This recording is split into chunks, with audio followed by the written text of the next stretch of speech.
Herkese merhaba, ben Naciye Kesici. Mutfağıma hoş geldiniz. Bugün sizlere ıspanaklı köstebek pasta tarifi vereceğim.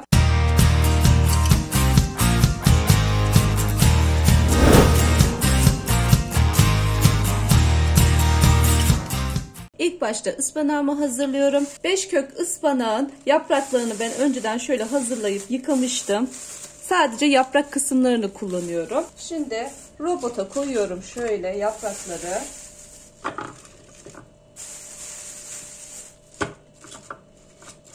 Şimdi üzerine süt gezdiriyorum. Yarım su bardağı süt hazırladım. Yarısını koyacağım. Kıvamına göre tekrar ekleyeceğim. Şimdi birazını koydum. Şimdi robottan geçiriyorum. Kalan sütü de ekliyorum. Robottan tekrar geçiriyorum. Ispanak ve sütü rondodan geçirdim. Gördüğünüz gibi pürüzsüz bir kıvam alana kadar çırptım. Şimdi artık kekin yapımına geçebilirim. Kek için oda ısısında beklemiş olan 4 adet yumurtayı kırıyorum.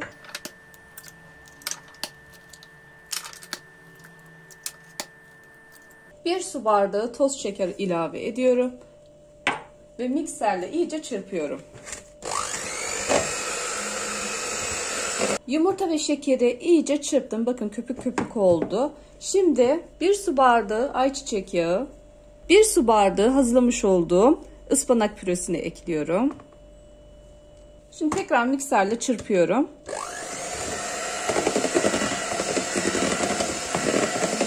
Şimdi ununu ilave edeceğim. Yavaş yavaş unu ekliyorum. Bu arada unu eledim önceden. Unun yarısını ekliyorum. 1 paket vanilin, 1,5 paket de kabartma tozu ekliyorum. Tekrar yavaşça çırpıyorum.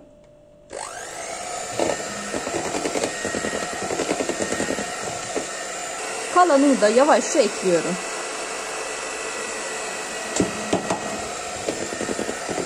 Kek hamuru artık hazır. 2,5 su bardağı un ilave ettim. Tabi bu yumurtanın büyüklüğüne küçüklüğüne göre değişebilir. Kontrollü bir şekilde yavaş yavaş ekleyin. Akıcı bir kıvam alması gerekiyor hamurun. Şimdi kare borcama koyacağım. Borcamı ben önceden yağlamıştım. Şimdi kek hamurunu döküyorum. Bu arada rengin güzelliğine bakın. Şahane gözüküyor rengi. Ben kare borcam kullanıyorum. Dilerseniz yuvarlak borcam veya daha ince olmasını istiyorsanız pastanızın dikdörtgen borcama da koyabilirsiniz. Şöyle her tarafına eşit şekilde yayıyorum. Birkaç kere vuralım ki fazla havası çıksın.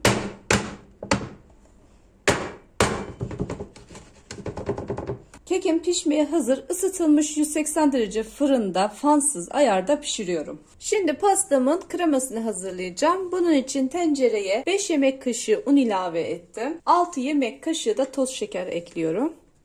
Şöyle karıştırıyorum çırpıcıyla. Üzerine 1 litre süt ekleyeceğim.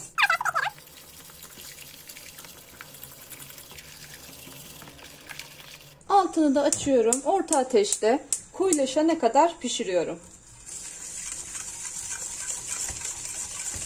Kremam koyulaştı. Gördüğünüz gibi fokurdamaya da başladı.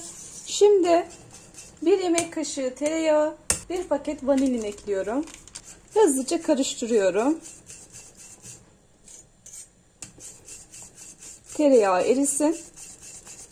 Kremam artık hazır. Altını kapatıyorum ve soğumaya bırakıyorum. Ben şimdi başka bir kaba aktaracağım kremayı. Üzerini streçle kapatıp soğumaya bırakacağım. Kremam artık ılıdı. Şöyle streçi alıyorum üzerinden. Üzerine 1 paket krem şanti ekliyorum. Mikserle iyice çırpıyorum.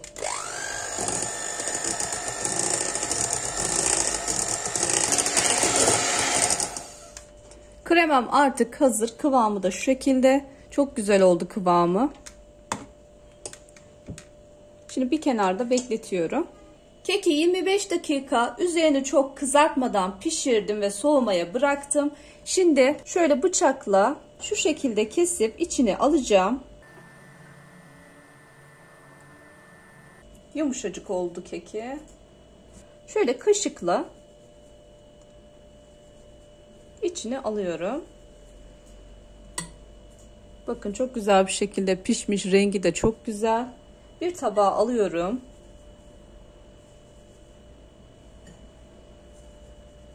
Bu aldığımız kekleri robottan geçireceğiz.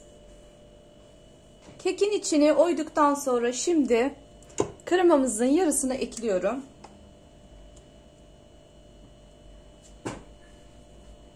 Güzelce yayıyorum.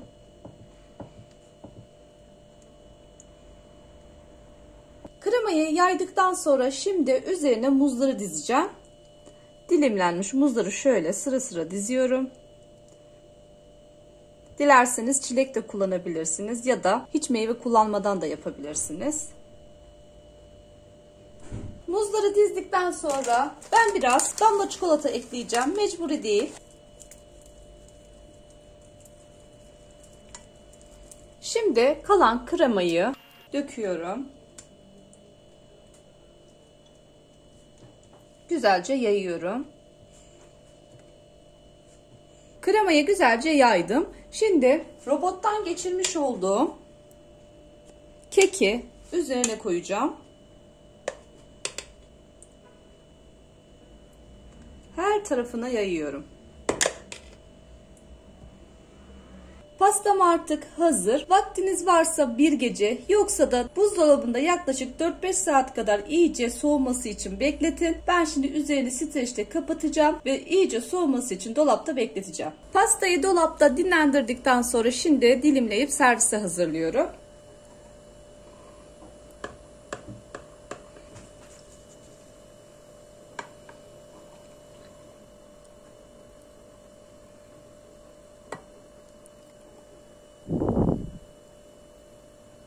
Ispanaklı köstebek pastam gördüğünüz gibi servise hazır, şahane gözüküyor. Şöyle kaşıkla kıvamını da göstermek istiyorum.